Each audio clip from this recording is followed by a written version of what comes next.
Hello, I'm Len Jarvis, contributing editor for Across the Fence, and I'm joined by WCAX-TV Sharon Meyer for a visit to 4 countries that lie on the eastern coast of the beautiful Adriatic Sea with more than 1,300 islands, and most of them off the coast of Croatia. Along with Croatia, we're going to be visiting the countries of Montenegro, Slovenia, and Albania. Now, to give you an idea of where we are, here's a map that shows Greece to the south, Italy to the west, and Austria to the north. That's a lot of territory to cover in just 10 days with places to explore and exciting adventures ahead. So come along and enjoy all the sights and sounds along with us. We started in the tiny country of Albania, not much larger than the state of Vermont, but with a population of almost 3 million friendly people. Amazingly, some 4 million tourists visited here last year, having a very positive impact on the country's lagging economy. Since the fall of a particularly brutal strain of communism in 1991, so backward was Albania, it has taken this long for the country to pull itself together to provide services and accommodations for visitors from around the globe. We'll begin in Skanderberg Square in Tirana, the capital city and center of political, economic, and cultural life in the country. The National Museum of History, which opened in 1981, is a great introduction to Albania and its complex history. This mural above the entrance depicts proud and strong Albanians defending against foreign invaders during the nation's turbulent times. Nearby is the International Hotel built by the Russians in 1979 and renovated by an Italian company in 2001. That's the flag of Albania on the lower right. On the opposite corner is the National Theater of Opera and Ballet. It's the home to Albania's Song and Dance Ensemble and hosts many international cultural events. All that sightseeing made us hungry. That's Marco Ayala, our video editor, and Sharon's husband, Rainey. There are many places like this to grab and go. Everything looked so good, it was hard to decide. But we finally chose these warm buttered croissants, and yes, that's my reflection in the mirror behind her. Nearby, we found a beautiful spot to enjoy our snack and discuss what to do next. There are many street cats in Tirana, and Lynn always shares a little something with them. We were told that Mother Teresa's parents were ethnic Albanians, and nearby there's a cathedral dedicated to her. St. Paul's does not resemble a traditional church, but inside it's a different story. As you enter, an impressive mosaic of Mother Teresa greets you. We were told that it was made with seashells. Pope John Paul laid the cornerstone for the church in 1993, and some of the exquisite stained glass windows are dedicated to him.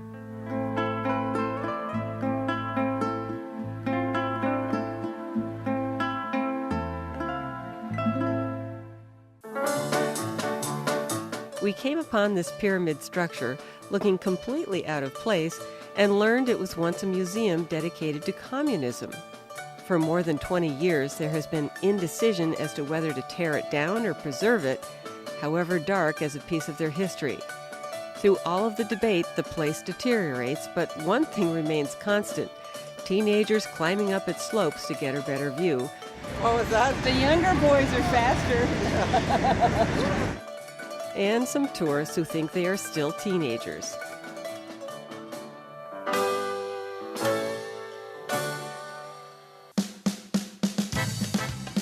Shopping in historic Tirana is a pleasure.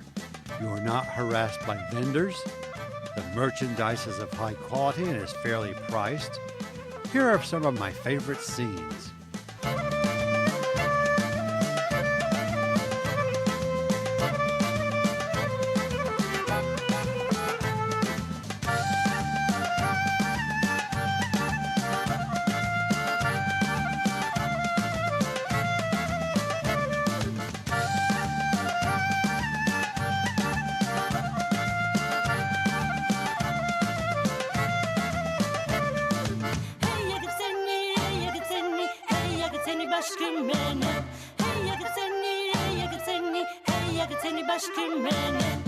After much deliberation, I decided to bring home locally made rugs, which were going for $14 each. That red one is on my living room floor. We are now at the castle of Kruja, built during the 5th and 6th centuries, covering about 6 acres. It served as an observation post, as from here you can see miles into the valley below all the way to the Adriatic Sea. In the mid-1400s, it was the headquarters of Skanderbeg, the Lord of Albania, who for 35 years held off attacks by the Ottoman Muslims and is considered a leader of the Christian resistance during those turbulent times. Due to its strategic mountaintop location, it was possible to communicate to other fortresses in the country using light and fire signals. The watchtower, standing 53 feet above the castle walls, also provided panoramic views allowing monitoring of enemy movement in all directions. It was the last major fortification to fall into the hands of the Ottomans 10 years after Skanderbeg's death in 1468. The castle is now home of the Skanderbeg Museum, housing artifacts from his life and battles fought just outside these walls. It was our last night in Albania, and we decided to get some supplies before heading out the next morning. We always enjoy checking out local markets, and this one was full of treats, and I had a craving for a banana. And wouldn't you know it, they were sold out. I opted for a locally grown orange that was delicious and cost about 25 cents. We found prices quite reasonable, and here are some examples.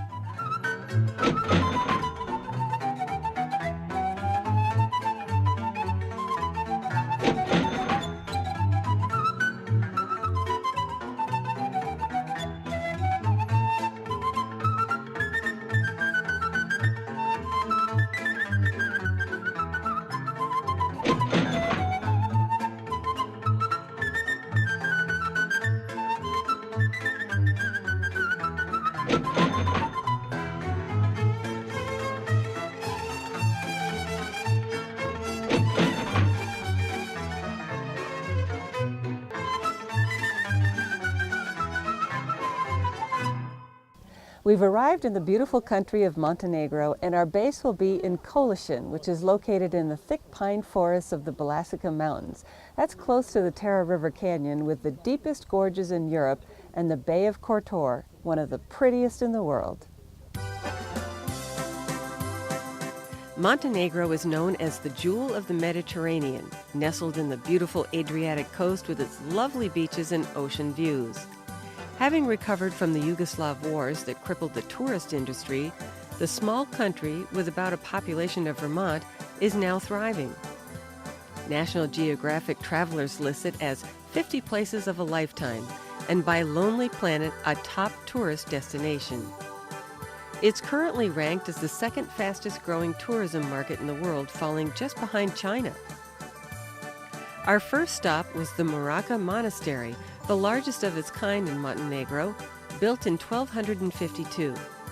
According to legend, it was built with yellow stone found at a nearby quarry, making for a beautiful sight against the blue of a clear morning sky.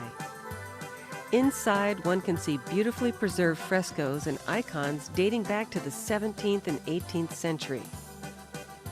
Outside, the gardens surrounding the monastery are well cared for by half a dozen monks who reside here, making them pretty much self-sufficient. Bees from their hives dance between the roses and hydrangeas, and a dozen or so chickens provide fresh eggs, while this proud rooster keeps a close watch over his flock.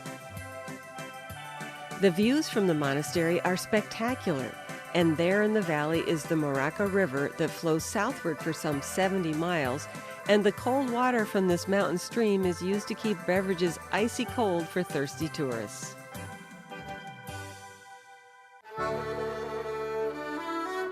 The next morning, we climbed aboard our bus to visit the breathtaking Dormitor National Park.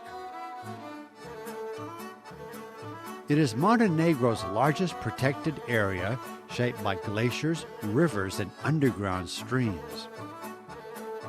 Numerous glacial lakes, locally known as mountain eyes, grace the landscape. This is Black Lake. A UNESCO World Heritage Site, the park is home to a rare old-growth stand of European black pine. Enjoy along with us.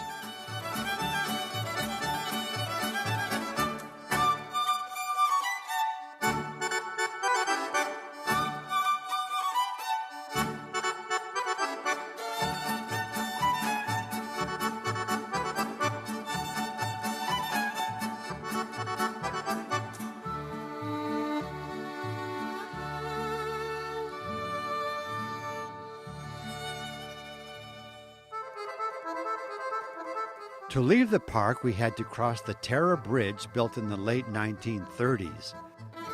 It's almost a half-mile long with 5 arches and is among the longest concrete bridges in Europe.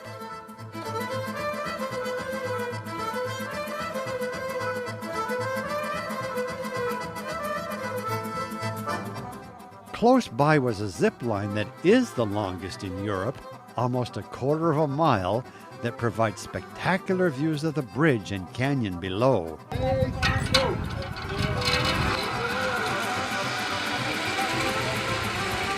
Rainey was the first to go, and he had some advice for Marco. I made it. You can do it. That's encouraging. Okay. Whoa!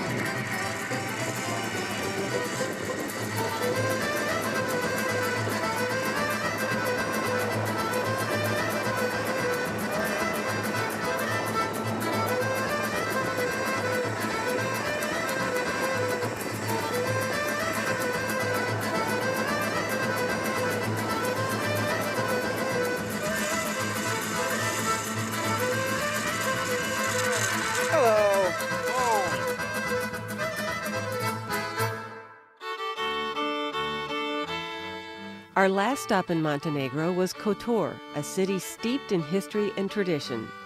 A UNESCO World Heritage Site, these medieval city walls have protected Kotor since the 9th century. It's a 2.5-mile climb to the fortress at the top, and the Church of Our Lady of Remedy provides a welcome stop. To get into the city center, one must enter the Sea Gate, constructed in 1555. Just above the gate is inscribed the date of the city's liberation from the Nazis, November 21st, 1944. It was like stepping back in time, and we enjoyed exploring this ancient city. Our first stop was the Cathedral of St. Tryphon, originally consecrated in 1166, that has been carefully restored after many brutal wars and earthquakes.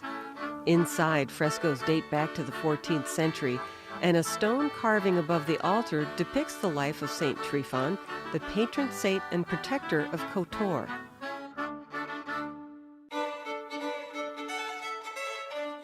Come along and explore with us.